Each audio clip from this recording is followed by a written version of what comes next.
engagements one-on-one with certain country, especially with a country like India. So we will see more of that happening, and that's essentially what is happening with India as well.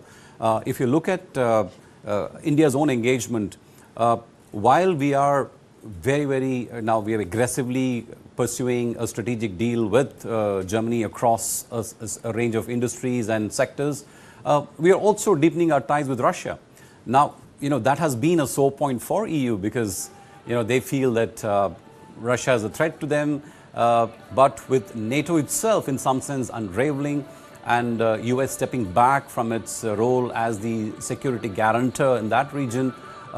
So all these countries are having to rethink, and that's why I said Chancellor Merz's visit in some sense is a reset in Germany's own political and geopolitical equation in terms of its approach to global economy. China's manufacturing is threatening Germany's own industry, whether it's EV or any other sector. Germany gave them the technology, it gave them the expertise, and now China has come back and become a better and a cheaper manufacturer of most of these products. So Germany does need to, as the German Chancellor says, it needs to de-risk without decoupling. So that, I think, is the most important slogan: sovereign autonomy, de-risk without decoupling. So how do you navigate? It's a delicate balance, I would say, but every country is trying to strike it. And what we are seeing is basically that in action today. When we look at manufacturing powers like Germany, I mean, how much do they see a potential with India? Is it going to be an India versus China kind of an understanding that they are looking at? I don't think it's a versus yet. Like I said, it's about de-risking, about, if you look at the German and China trade, it's $236, almost $250 billion every year, compared to India's 34-35 billion, the bilateral trade that we have. So there is no way that Germany can overnight move away from China. But I think the German Chancellor is very clear that they need to de-risk in the interest of German economy and interest of German consumers. They need to have other global sources of supply. They have to diversify their supply chain, also their markets, especially, for example, rare earths. So one of the things which Germany learnt and rest of the world learnt when COVID happened is that how susceptible supply chains are to disruptions, and how depending on just one country can be very risky for any country in terms of its own manufacturing, health, and its own economy. Interestingly enough, another issue that has come in is why is it that even now European nations like Germany are looking at far more populous nations like India or China to move their manufacturing base? Is it that that they do not have the kind of population that they require to sustain their large economy and their welfare state? Is that the reason why they're looking for outside populations to carry on with their industry? So the challenge for a country like Germany is its aging population and the shortage of workers. And when you have a shortage, obviously it adds to your cost. So if you have to compete in a global market, you need to be able to keep your costs low. You can't do that if you continue employing and making in Germany. While you can make the technology in Germany, the manufacturing doesn't necessarily need to be in Germany.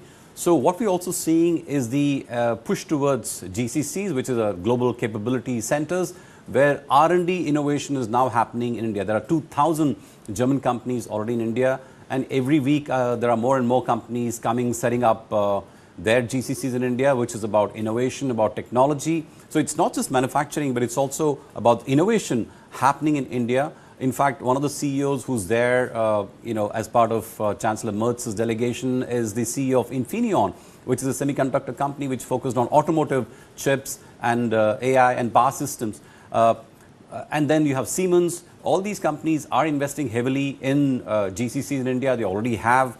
Infineon doesn't have a manufacturing presence yet, but who's to say that going forward they may want to set up some sort of manufacturing. But Siemens already has manufacturing, and it's expanding its manufacturing facilities in India.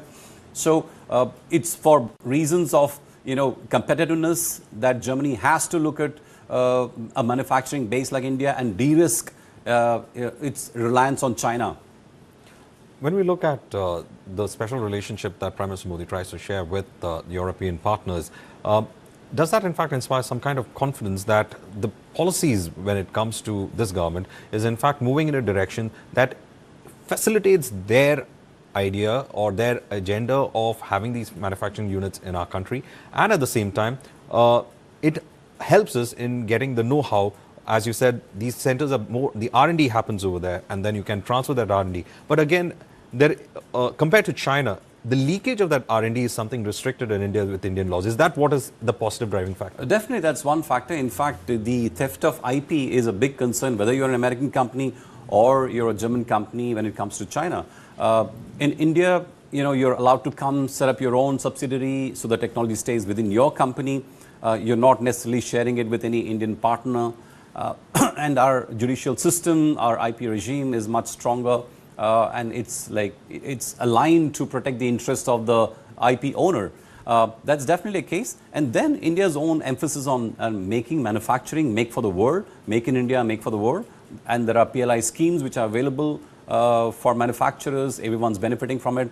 So there is definitely an emphasis from the Modi government on make in India and creating India as a manufacturing base, apart from being, let's say, the back office of the world. When we talk about German and German language, I think that is one part of it, because we being in the Anglosphere world in a technical sense, that it's mostly about English education.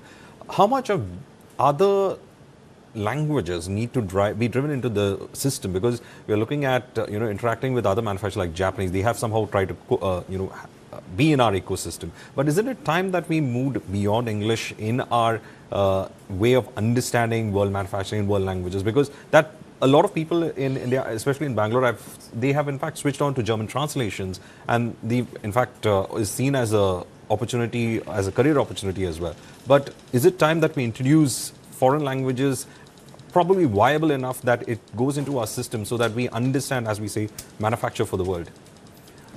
Well, I guess absolutely. I don't see any harm in school curriculum, for example, introducing foreign languages. Some of the private schools and international schools already offer that, but I don't know if government schools are offering that actively enough. But wherever families want, they teach their kids and they encourage them to learn another language.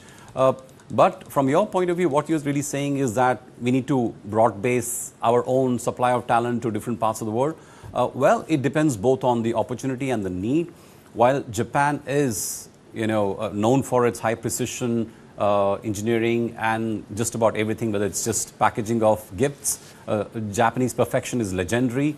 But it also depends on the cultural, openness, whether a country is open to having a lot of foreign workers, and whether the foreign workers, more importantly, perceive those nations as welcoming. How do they rate their own chances of adapting in those countries? Which is why I think, no matter what, US will remain a very, very attractive country for India's talented workers, Canada to some extent, and also Australia. So these are the English-speaking nations will continue to have an edge. But yes, there is a case for us Indian workers to look at other nations and learn other languages so that your skills, your talent is fungible in many more markets than just a few. In fact, when we talk about German as a language,